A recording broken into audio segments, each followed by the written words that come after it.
Alors, pour l'exercice 4, j'ai juste tracé la figure à main levée sur ma feuille en un peu plus grand. Donc, on sait que c'est un parallélogramme. Un parallélogramme a des côtés opposés de même longueur. Donc, je peux conclure que FG, j'ai la même longueur pour IH. Donc, première chose que je sais, c'est que là, j'ai les mêmes longueurs. Ensuite, qu'est-ce que je peux conclure d'autre? J'ai, dans un parallélogramme, des diagonales qui se coupent en leur milieu. C'est-à-dire que si ici FJ fait 4,3 cm, ça veut dire que j'ai la même longueur pour JH. Donc là et là, j'ai la même longueur.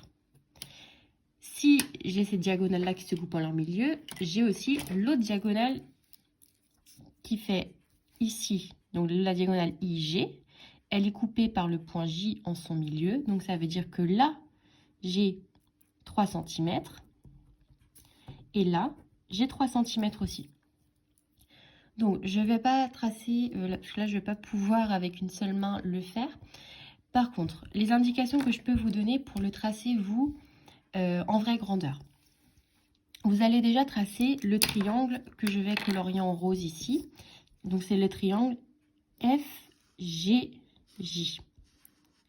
Comment vous faites pour tracer un triangle? Je rappelle, vous tracez déjà une des longueurs, donc par exemple ici FG, et après le troisième point, donc le point J, vous le tracez avec le compas, c'est-à-dire je trace mon segment de 6 cm.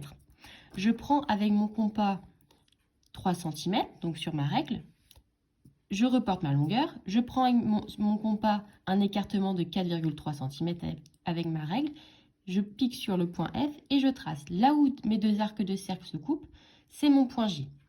Une fois que j'ai déjà fait ça, ensuite je vais pouvoir facilement faire le reste. C'est-à-dire, là je vais prolonger mon segment FJ, je vais le prolonger, je prends la distance là, je la reporte ici et j'ai mon point H.